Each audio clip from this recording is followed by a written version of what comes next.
Hi friends, আশা করি আপনারা ভালো আছেন। আজকে দারুণ একটি রেসিপি নিয়ে চলে এসেছি। আজকের রেসিপি হচ্ছে পটেটো স্ন্যাক্স। এই পটেটো স্ন্যাক্স সন্ধে চায়ের সাথে বেশ ভালো লাগবে। আপনারা চাইলে সসের সাথেও খেতে পারেন। তো চলুন কিভাবে বানাবেন সেটা আপনাদের বলে দিই। তো এখানে 4টে বড় সাইজের আলু নিয়েছি। আলুগুলোকে আমি আগে থেকেই কেটে পরিষ্কার করে ধুয়ে নিয়েছি। এরপর আমি একটা পাত্রে জল নিয়েছি। এবার একটা গ্রেটারের সাহায্যে আলুগুলো গ্রেট করে নিচ্ছি। আর এই পটেটো স্ন্যাক্সের জন্য এই ছোট গ্রেটারের সাহায্যে আলুগুলোকে গ্রেট করে নিতে হবে। বড় গ্রেটারের সাহায্যে আলুগুলো গ্রেট করলে কিন্তু হবে না। এরপর এর মধ্যে আমি 1 বাটি জল দিয়ে দিলাম। এখানে আলুগুলোকে বেশ ভালো করে ধুয়ে নিতে হবে। দেখুন যে একটা ফেনা ফেনা ভাব এসেছে, একটা বালি বালি থাকে, সেটা পরিষ্কার করে ধুয়ে নিতে হবে। আর এরকমভাবে হাত দিয়ে চিপে চিপে জলটা ঝরিয়ে নিয়ে একটা প্লেটের মধ্যে তুলে নিতে হবে। এটা 2 থেকে 3 বার করতে হবে।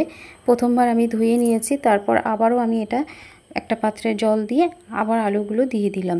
এরপর আবার ভালো করে ধুয়ে সেম পদ্ধতিতেই আমি প্লেটের মধ্যে তুলে নিচ্ছি। তো এইভাবে আমি 2 থেকে 3 বার ধুয়ে নিয়েছি, দেখুন পরিষ্কার করে।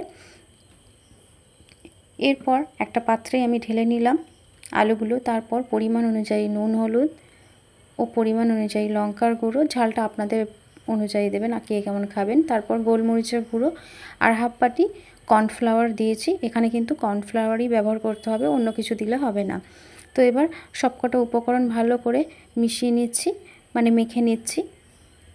প্রথমে কম মনে হতে পারে, কিন্তু দেখবেন পরে এটা ঠিকঠাক হবে। দেখুন, তো এইভাবে এবার মেখে নিয়েছি। মেখে নেওয়ার পর হাতে একটু গোল গোল করে প্রথমে গোল গোল করে নেব। তারপর একটু যে নুন দেওয়ার পরে যে জলটা বেরিয়েছিল সেই জলটা চিপে বার করে দিতে হবে। তারপর ব্রেড গ্রামের সাহায্যে এভাবে গোল করে নিতে হবে, যেমন ভেজিটেবল বানানো হয় বাড়িতে, তো সেভাবেই।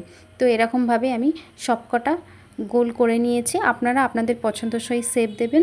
এরপর কড়াতে আমি সাদা তেল দিয়ে তেলটা গরম করে নিয়েছি। তারপর একে একে পটেটো বলগুলো আমি তেলের মধ্যে দিয়ে দিলাম। এটাকে এবার লাল লাল করে একটু ভেজে নিতে হবে। একটু সময় ধরে একটু ভাজতে হবে।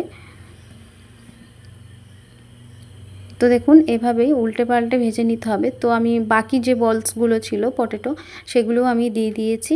ওটা একটু স্কিপ হয়ে গেছে। তো যেগুলো আগে দিয়েছিলাম সেগুলো হয়ে গেছে, এবার আমি তুলে নিচ্ছি।